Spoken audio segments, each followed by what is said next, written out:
Claire Kim with the Here and There Collective. I'm here today with artist Kenneth Tam.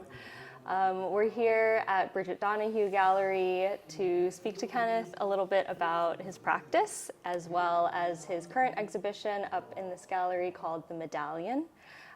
We're very excited to be talking today, and I thought maybe we could start with a quick introduction of yourself and your practice.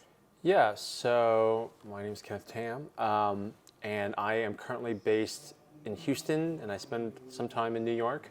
I'm originally from New York. I grew up in Queens, and I make work that is interdisciplinary in nature, oftentimes centering a kind of moving image project with other elements, often incorporates movement, sculpture, installation, and the medallion is the culmination of a number of different projects, I guess, or an expansion of one that I sort of remade into a larger installation. I think it gives a good, I think it is a good example of the many kinds of media that I work with.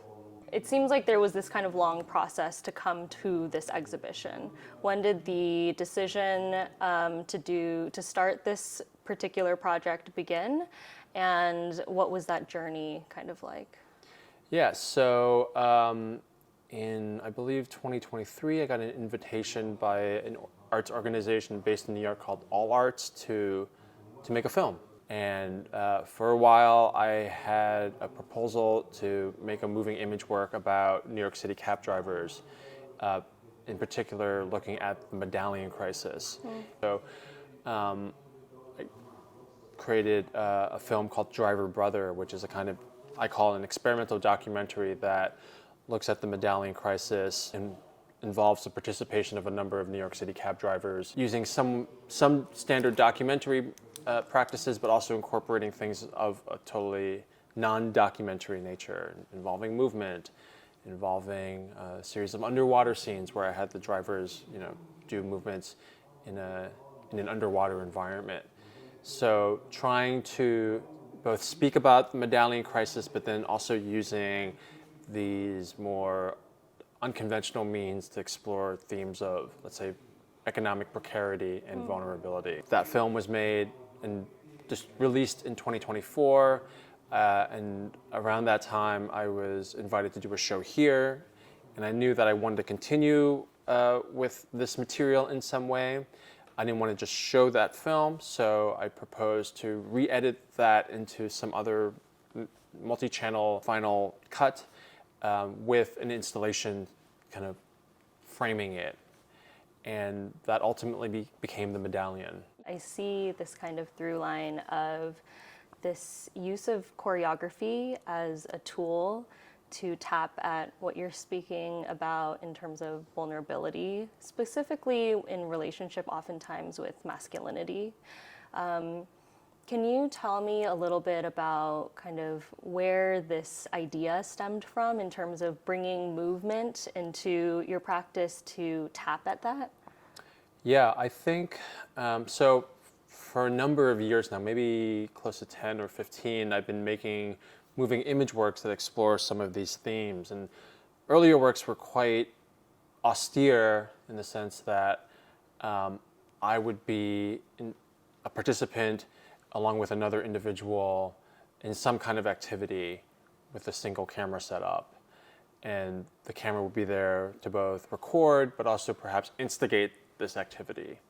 And oftentimes these activities were physical in nature, using improvised movements or sometimes things that were more playful, but always done in a way to raise questions about the body, exploring vulnerability in a very embodied way, very corporeal way. For me, movement has always been a way to certainly explore ideas about the body, but also the body, asking the body to do things in ways that that individual may not be comfortable with, let's say. Certainly when it explores idea about the performance of masculinity. And for me, movement in particular with this project, with the medallion, was a way for me to explore how often feel that men are just alienated from their own bodies. With the medallion, which focuses on cab drivers, I feel that it's their labor that has sort of alienated themselves from their own bodies, perhaps in a very practical manner, in the way that driving is intensely repetitive. It often confines the body in a very particular way. And movement was perhaps a way to escape from the cage of the vehicle, but also the cage of the debt that these drivers have accumulated, but also pointing to the larger sort of like capitalistic structure that has created this situation in the first place. For me, it feels like it's the movement in parallel with the lack of dialogue. It's that quietness. It makes me feel uncomfortable and vulnerable with the person that I'm seeing on the screen. You work with a choreographer to kind of choreograph these movements with the folks on the screen for this project, the cab drivers. I'm curious about the immediate reactions. Did they know what they were doing coming onto set? How much background information do you offer folks? Is it helpful, not helpful, in what ways? Yeah, so for this project, I did work with a choreographer, the artist Kim Brandt, who is a movement artist who often uses choreography in her own work. I knew that I needed to work with someone that could translate my ideas into movement, in particular for a group of people that are non-professionals, and a lot of the movement, I should say, was not explicitly choreographed. We did certainly have rehearsals, or really more like sessions, movement sessions with the drivers, where Kim spent time with them to kind of have them engage in various kinds of exercises that just let them feel their bodies, but also engage with it in ways that, again, they did not do in their day-to-day lives. I always knew that there was going to be this movement portion to the film, but I didn't know exactly what was going to happen. And part of that was just, going to have to be realized when the cameras were on and we were recording. The movements that the men perform are all improvised. Every time they did it, it was slightly different. We gave them very simple prompts that they would respond to. So I wouldn't even say that it was choreographed so much as, there was some practice, again, just to kind of loosen them up and get them thinking about their bodies. Even before they were moving, it was more like, consider your body, like even realize that it has certain sensations and how can you respond to that? So that was really a lot of what Kim was able to help with. So we're speaking a lot about how vulnerability or economic precarity is kind of at the center of a lot of these conversations that you've had in bringing this film to the public. And there is a direct relationship to ritual practices, and I see the movement as a kind of break in ritual in some ways, outside of the cab itself, outside of the daily rituals.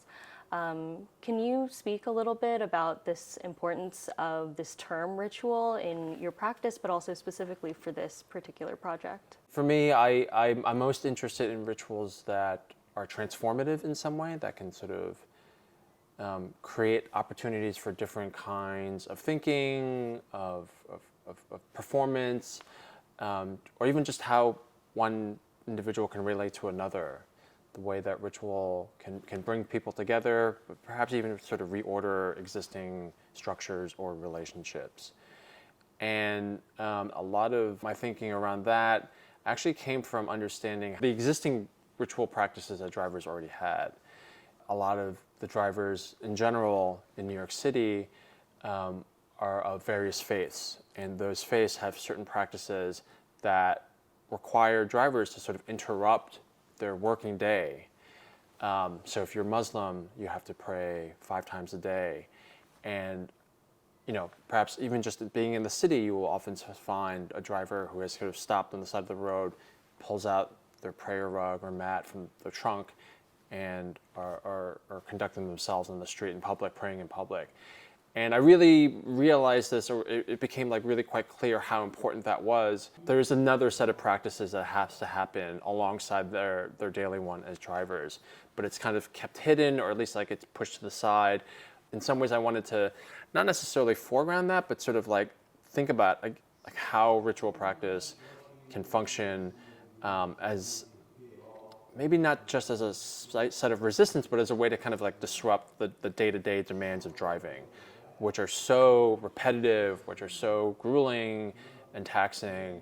So this exhibition really tries to bring a lot of that in, not explicitly, not by referencing that prayer space, but to really turn perhaps the exhibition into a site of ritual, and to kind of collapse the space between driving and something that perhaps speak to an otherworldly kind of set of practices, let's say, or set of concerns, as a way to kind of like push back perhaps against the oppressiveness of these economic structures that a lot of these drivers find themselves sort of suffering under.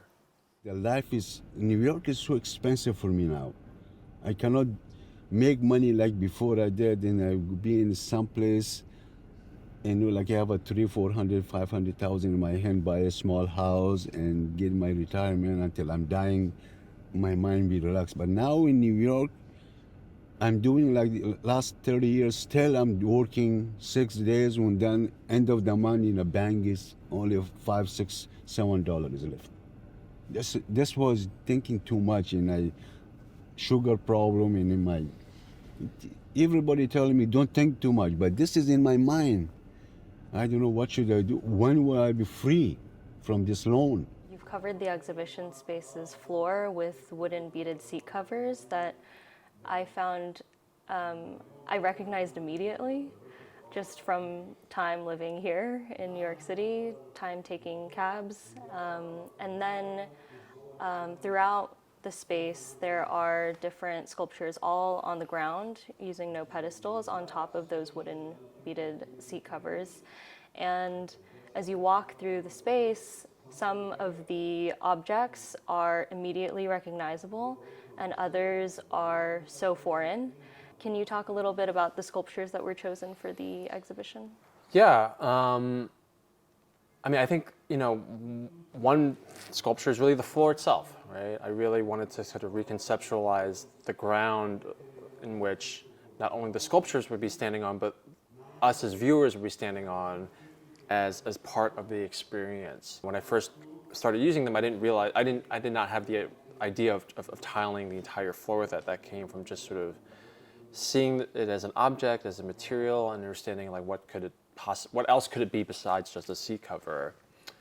And once I had the idea for covering the floor, I was like, oh, well, then the floor is now this like super activated space where once you step on it, then you're also you, the viewer, are also implicated in it. You can feel them, but they're also create an unsteady viewing environment. So all that started to come into play. And I really liked how, the way in which, it made the viewer very self-conscious and self-aware of their presence in that space. And I wanted to sort of carry that into the objects themselves. So everything was about touching the floor. Everything was about the floor as a space of ritual. The objects are varied. Some are more explicitly related to cars. So there's a lot of car debris, like actual found car debris, arranged in various ways.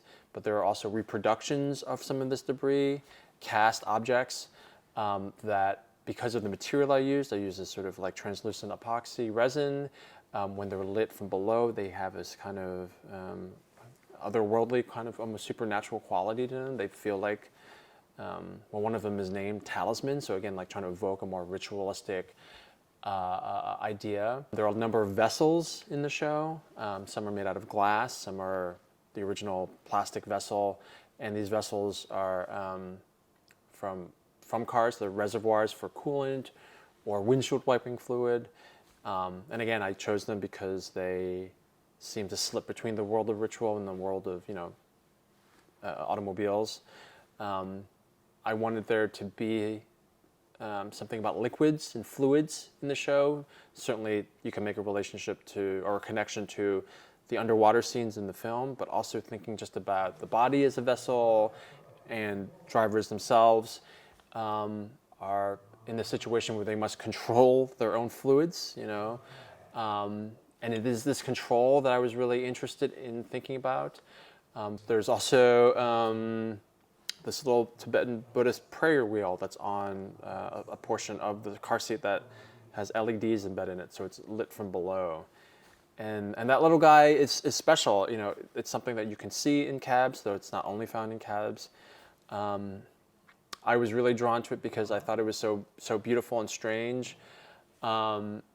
It's these kinds of trinkets that you see in cabs that are sometimes the only moments where you know where the driver is from or what their religious background might be for a lot of the objects that I chose. So they're these vessels that sort of like find some sort of middle ground between something both sacred and profane. That's something I really wanted to play with too, with a lot of the objects. And so I liked how small it was, but yet it becomes a portal, a much larger portal to a whole world that says so much about cab driving culture and life in the city. And then it also spins, you know, there's something about, so these things, these prayer wheels actually contain a mantra, a written piece of paper with the mantra written in it. And this idea is that you're supposed to, the prayer is enacted by rotating this thing. And there's something about this repetition, you know, mantra is something that you say over and over again. There's something about that reminded me of the ways in which some of the drivers talk about their debt. And the debt is this thing that they continue to think about and obsess over in their minds in a way that is similar to the way that a mantra functions. Thank you so much for chatting with me today, Ken. I really appreciate it, and I'm very excited to see your upcoming project and also these new questions be resolved, hopefully, outside of this exhibition. So thank you so much. Yeah, thank you, Claire. Thanks for having me.